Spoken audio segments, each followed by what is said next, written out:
लोग मुझे बताना कि इसका है।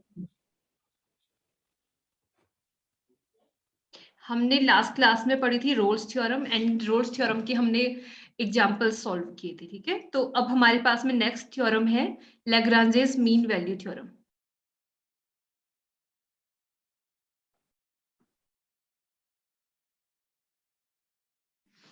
बेटा पीडीएफ विजिबल है? Yes ma'am. Yes ma'am. अब आप लोग अपना माइक म्यूट कर लीजिए, ठीक है। तो हमारी नेक्स्ट थ्योरम है लैग्रांजेस मीन वैल्यू थ्योरम।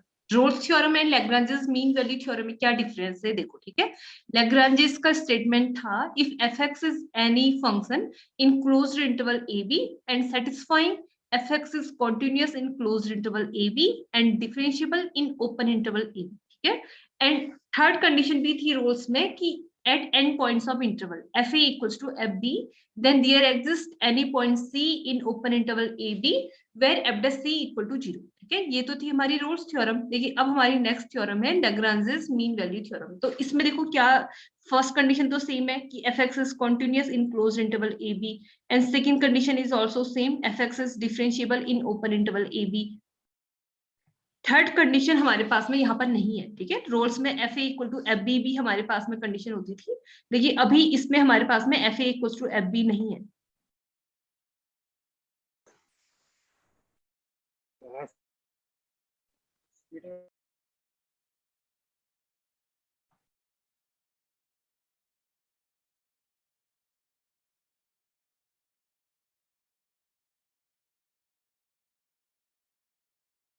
आवाज नहीं आ रही बेटा आप लोग व्हाइट पेन यूज नहीं करेंगे, ये मैं आप लोगों को पहले भी बता चुकी हूँ,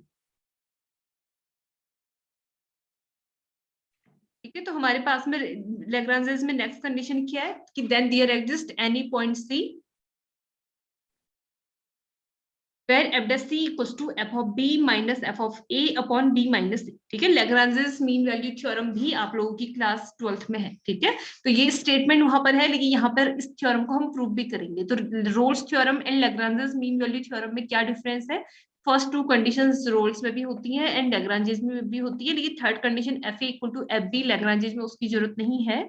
इसमें हमारे पास में है कि F dash C equal to F of B minus F of A upon B minus A, ठीक है। तो इसको प्रूफ करने के लिए हम सबसे पहले कोई एक फाई एक्स एक फंक्शन सपोज कर रहे हैं, हम एक फंक्शन डिफाइन कर रहे हैं phi x which is defined as f x plus A x, ठीक है। एफ एक्स तो ओरिजिनल फंक्शन है जिसके बारे में हमें इंफॉर्मेशन दी हुई है कि एफ एक्स कॉन्टिन्यूअस है in close interval A B and F x is differentiable in open interval A B. तो हमने फाई एक्स से कोई न्यू फंक्शन सपोज किया which is sum of f x plus A x. ये a x क्या है, x को किसी कांस्टेंट से मल्टीप्लाई किया हुआ, ठीक है। ए कोई आर्बिट्रेरी कांस्टेंट है जिस कांस्टेंट की वैल्यू हमें डिटरमाइन करनी है, बिकॉज ए हमने अपनी ओर से सपोज किया हुआ है। बेटा ये बुक खुश हुआ के नाम से जो भी है, आप लोग पहले दोनों, आप लोगों को अगर कल इस नाम से मैं आप लोग को खुद ही क्लास से एग्जिट करा दूंगी और आप पेन यूज कर रहे हो, ये मुझे पता चल रहा है। आप लोगों को क्लास नहीं पढ़नी है तो आप लेफ्ट कर सकते हो ना, आप और बच्चों को क्यों डिस्टर्ब कर रहे हो, ठीक है बेटा। तो हमारे पास में x कोई वेरिएबल है, इसको किसी कांस्टेंट से आप मल्टीप्लाई करोगे तो आपके पास में कोई लीनियर पॉलिनोमियल आ रहा है, ठीक है, ax टाइप का। तो मैंने आप लोगों को बताया था कि polynomials are everywhere continuous and everywhere differentiable होते हैं, ठीक है। ax कोई पॉलिनोमियल है, लीनियर पॉलिनोमियल है क्योंकि x पावर 1 है, और fx तो गिवन है कि कॉन्टिन्यूअस है in closed interval a b and differentiable है in open interval a b। और जो दूसरा ax हमने अपनी ओर से सपोज किया है, ax is a linear polynomial and we know polynomials are everywhere continuous and everywhere differentiable, ठीक है। पॉलिनोमियल्स एवरीवेयर कंटीन्यूअस होते हैं तो इस क्लोज्ड इंटरवल ए बी में भी ax कंटीन्यूअस होगा, एंड इस ओपन इंटरवल ए बी में ax हमारा डिफरेंशिएबल भी होगा, ठीक है। तो आपका देखो जो ये fx फंक्शन है ये कंटीन्यूअस है क्लोज्ड इंटरवल ए बी में, ax भी कंटीन्यूअस है in closed interval A B में। तो आप क्या बोल सकते हो कि fx plus ax is also continuous in closed interval A b होगा, ठीक है। fx प्लस ax क्या है, फाई एक्स। तो इट मीन्स आप सिंपली बोल सकते हो कि phi x is also continuous in closed interval A B, ठीक है। एंड हमारे पास में fx डिफरेंशिएबल दिया है in open interval A b, और ax जो ये पॉलिनोमियल है, पॉलिनोमियल भी हमारे एवरीवेयर डिफरेंशिएबल होते हैं तो ओपन इंटरवल में भी डिफरेंशिएबल होगा। बेटा आप कुछ पूछ रहे हो? तो एफ एक्स डिफरेंशियबल है ओपन इंटरवल ए बी में, A x is also differentiable in open interval A B, that's why F x plus A x is also differentiable in open interval A B, and F x plus A x is equal to five X, तो five X is also differentiable in open interval A B. बेटा आप अपना mic mute कर लो। तो हमने ए कोई constant था जिसकी वैल्यू फाइंड करनी है, ठीक है? तो ए को नहीं यार, तो ए को फाइंड करने के लिए हमने सपोज किया कि ए हॉटस्पॉट ही तो लिया है। किसका माइक खुला हुआ है?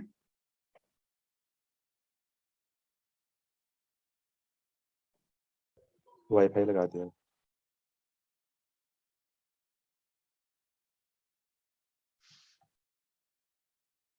बेटा ये लास्ट में किस किस का माइक खुला हुआ है?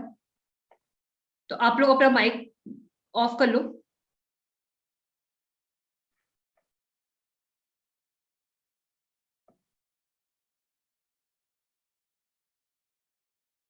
ठीक है, तो हमारे पास में हमने ए जो ये कांस्टेंट है इसको ऐसे सपोज किया हुआ है, A is chosen such that phi of A equal to phi of B, ठीक है? ए जो कांस्टेंट है हमने ऐसे सपोज किया हुआ है कि फाई ऑफ ए की वैल्यू फाई ऑफ बी के इक्वल।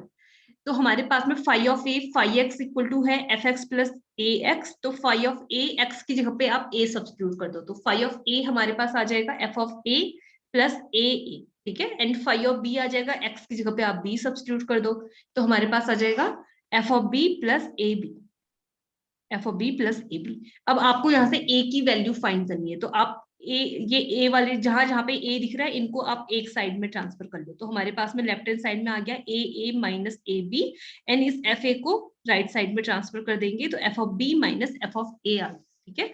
तो जो हमें प्रूफ करना है वहां पे F of B minus F of A upon B minus A है, तो इस ए माइनस बी को भी आप बी माइनस ए लिखोगे तो यहाँ से माइनस कॉमन आएगा, और ए की वैल्यू हमारे पास आ जाएगी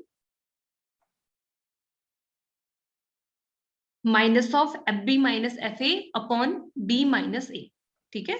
तो हमारे पास में ए की वैल्यू आ गई f of B minus F of A upon B minus a with negative sign, ठीक है?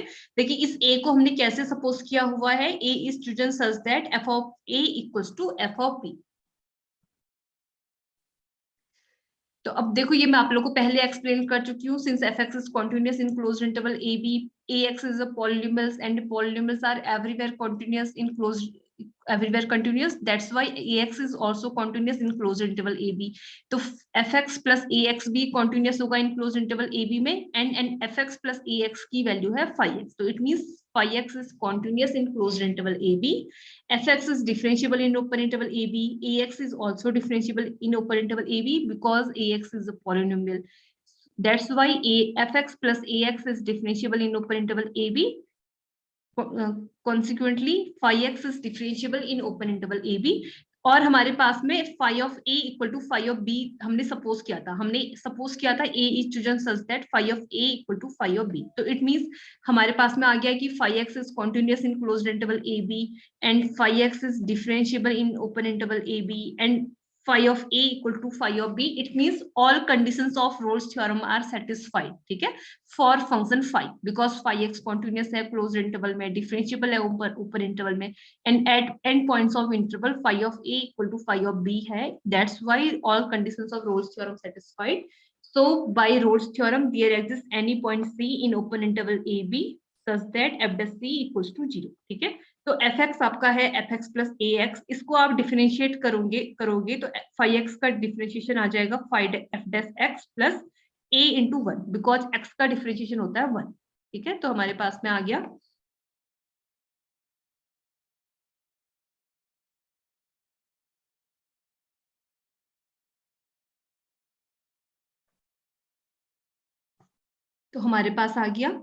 हम, क्योंकि रोल्स का कंक्लूजन होता है कि there exist any point c in open interval A b where f dash c phi dash c equals to 0, ठीक है? तो फाइव डैश सी हमारे पास में आएगा because this is F dash x, इसको आप डिफरेंशिएट करोगे तो आपके पास आएगा एफ डैश एक्स प्लस ए इंटू वन, क्योंकि a हमारा कांस्टेंट है, x को आप डिफरेंशिएट करोगे तो 1 आएगा, ठीक है। तो phi dash x equal to f dash x plus a है, आप फाइव डैश c निकालोगे तो f dash c plus a आ जाएगा। तो हमारे पास आ गया f dash c plus a equal to 0। तो a की वैल्यू यहाँ से आ गई minus of F dash c, ठीक है। यहाँ पे रीजन भी लिख दिया है, because f x equal to this था तो उसका डेरिवेटिव ये आ गया। आपने फाइव डैश c निकालना था तो f dash c plus a हमारे पास में आ गया, and value of a is minus f dash c। Now we substitute value of a from equation 3 in equation 2, ठीक है। इक्वेशन 2 थी हमारे पास में, मैं आप लोगों को इक्वेशन 2 दिखा देती हूँ कि इक्वेशन 2 हमारी क्या आई थी। हमारी इक्वेशन 2 आई थी ये, a equals to minus F B minus F A upon B minus A. अब a की वैल्यू आपकी आई है minus of F dash C, तो माइनस माइनस दोनों साइड से हमारे कैंसिल हो जाएंगे, तो हमारे पास में आ जाएगा F dash C equal to F of B minus F of A upon B minus A, जो हमें प्रूफ करना था, ठीक है। तो यही हमारा लैग्रांजेस का प्रूफ बहुत आसान है। रोल्स थ्योरम में हमारे पास कॉन्टिन्यूटी की कंडीशंस यूज होती हैं, लेकिन रोल्स ये लैग्रांजेस मीन वैल्यू थ्योरम को इन शॉर्ट एलएमवीटी बोलते हैं। तो एलएमवीटी का प्रूफ आसान सा है, हमारे पास प्रूफ हो गया कि F dash C equal to F of B minus F of A upon B minus. मैंने आप लोगों को, हाँ चलो आप पहले लैग्रांजेस का अनदर फॉर्म देख लो कि अगर हमारे पास में कभी एग्जाम में इस फॉर्म में पूछी जाती है जो मैंने आपको प्रूफ बताया, कभी इस फॉर्म में पूछी जाती है जो इसकी अनदर फॉर्म, ठीक है।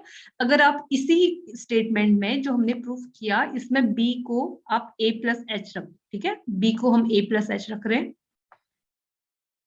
तो हमें c चाहिए ऐसा जो ऊपर इंटरवल ए बी में बिलोंग करे, ठीक है। तो c को हम अगर ऐसे लिख लें in terms of theta a plus theta H, देखिए देखो इस थीटा की इस वैल्यू पे ही सब कुछ डिपेंड करता है। अगर थीटा हमारा 0 एंड 1 के बीच में है, ठीक है, थीटा 0 एंड 1 के बीच में है, तो आपका जो थीटा एच होगा, थीटा एच की वैल्यू भी हमारे पास में 0 एंड थीटा एच के बीच में बिलोंग करेगी। तो अगर आपके पास में जो ये, ठीक है, और बी आपका a प्लस एच के इक्वल चल रहा है हमारा, ठीक है।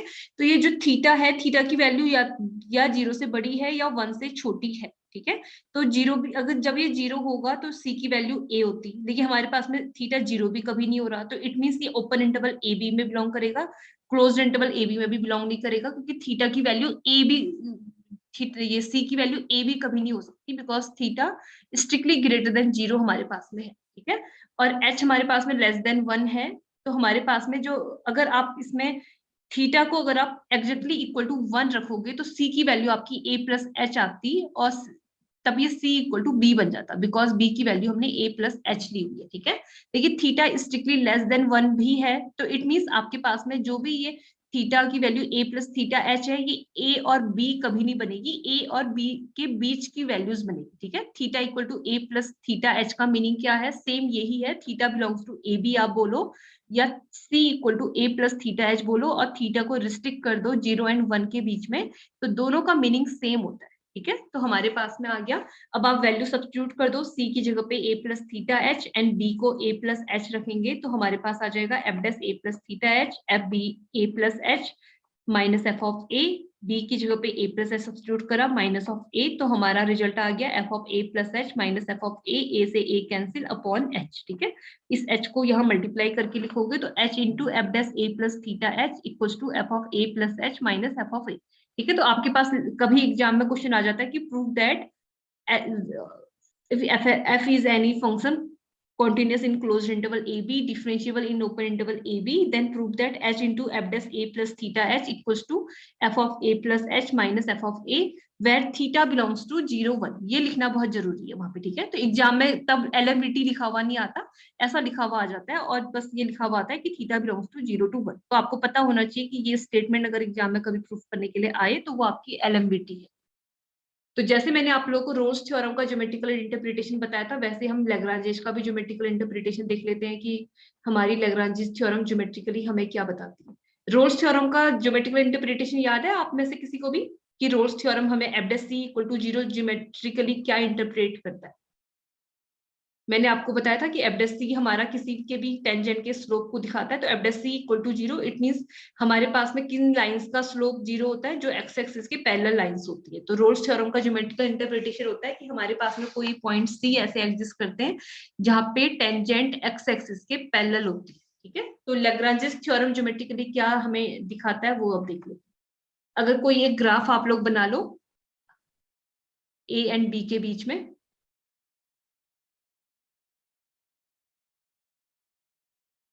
एफ एक्स कोई हमने कर्व बना लिया ए एंड बी के बीच में। अगर एक्स इक्वल टू ए है तो पॉइंट ए के कोऑर्डिनेट हो जाएंगे ए एफ ए, क्योंकि जो ये हमारा कर्व है, ये कर्व है हमारा y equals to f x, y equals to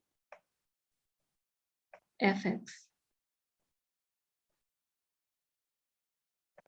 ठीक है, तो पॉइंट ए के कोऑर्डिनेट हमारे पास आ गए a f a and point b के कोऑर्डिनेट आ गए बी एफ बी। ठीक है, तो हमारे पास में क्या आया है देखो। अब मुझे आप लोग बता सकते हो कि slope of a line joining point coordinate x1 y1 and x2 y2, slope of any straight line joining x1 y1 and x2 y2 क्या होता है?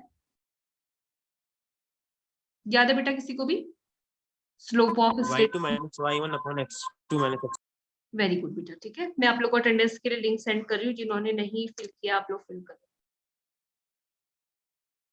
तो यही फॉर्मूला अगर मैं आपसे पूछूं, जो ये कॉर्ड ए बी है, chord A b, a and b को ज्वाइन करने वाली जो कॉर्ड है, इसका अगर आप लोग स्लोप निकालोगे तो इसका स्लोप आएगा F B minus F A upon B minus A. ठीक है, ये आएगा इसका स्लोप। और अगर ये सपोज कर लें कि हमारे पास में जो ए बी जो कॉर्ड है वो एक्स एक्सिस की पॉजिटिव डायरेक्शन से अल्फा एंगल बनाती है, तो by definition of slope, slope of any line होता है tangent, slope of tangent, slope of angle with positive direction of X axis. ठीक है, तो हमारे पास में बाय डेफिनेशन ऑफ स्लोप हमारे पास में slope of tangent A B आ गया m equals to 10 alpha if this chord makes angle alpha with positive direction of X axis, then slope of chord A B होता है 10 alpha. ठीक है, तो 10 अल्फा ये भी slope of chord A B है, ये भी slope of chord A B है, तो देखा जाए तो 10 alpha equals to F B minus F A upon B minus A होना चाहिए। लेकिन जो LMVT है, LMVT में हमारे पास में है कि जो ये एफ डेस सी है वो F B minus F A upon B minus A के इक्वल होता है, जबकि जो F B minus F A upon B minus A है this is slope of chord A B. तो हमें LMVT का ज्योमेट्रिकल इंटरप्रिटेशन ये है, अगर देखो कोई भी दो लाइन का, अगर आप लोगों ने क्लास 11th में पढ़ा होगा, if any two lines are parallel then their slopes are equal. ठीक है, if any two lines are parallel having slope m1 and m2 then m1 equals to m2 होता है parallel की condition, and if lines are perpendicular then product of their slope is -1 होता है। ठीक है, m1 m2 equals to -1 होता है perpendicular की condition में, and parallel की condition में m1 equals to m2 होता है।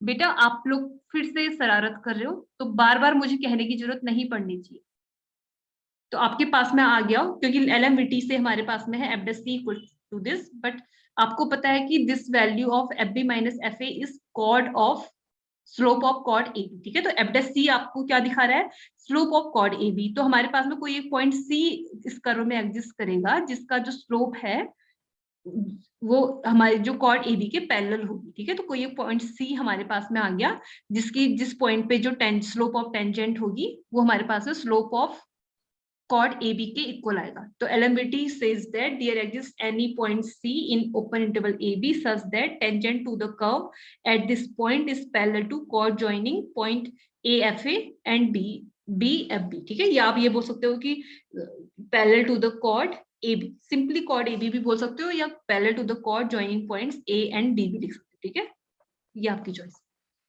तो ज्योमेट्रिकल इंटरप्रिटेशन समझ में आ गया आप लोगों को? अब मैं आप लोग को LMVT का एक एग्जांपल बताती हूँ, आप लोग को कोई डाउट्स हैं तो आप लोग मुझसे पूछ सकते हैं। बेटा आप लोग फिर से, मैं आज तो पहले वार्निंग दे रही हूँ, जो भी कल से मुझे नाम के साथ में आईडी जिसकी नहीं होगी उनको मैं मीटिंग से लेफ्ट कर दूंगी पहले।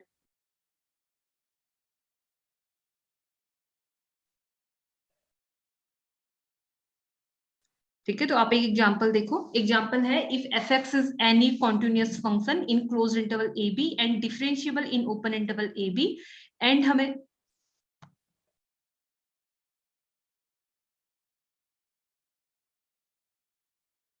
इसमें गिवन है F dash X equal to 0 for all X belongs to A B. ठीक है, तो हमें इसे प्रूफ करना है कि then F X has a constant value throughout A B. देखो ये बहुत इंपॉर्टेंट रिजल्ट है, आप लोग जिसको अगर मैथ्स में आगे जाके कुछ करना है तो आप लोग इस रिजल्ट को समझना कि ये रिजल्ट हमें क्या बताता है। वैसे है बहुत सिंपल, लेकिन आप लोगों ने कंफ्यूज नहीं होना है इस रिजल्ट में। ठीक है, हमारे पास में एफ एक्स कोई कॉन्टिन्यूअस फंक्शन है in closed interval A B and differentiable है ओपन इंटरवल ए बी में। तो हमें गिवन है F dash X equal to मैंने अभी बेटा अपना माइक म्यूट कर लो। मुझे अभी तक मैं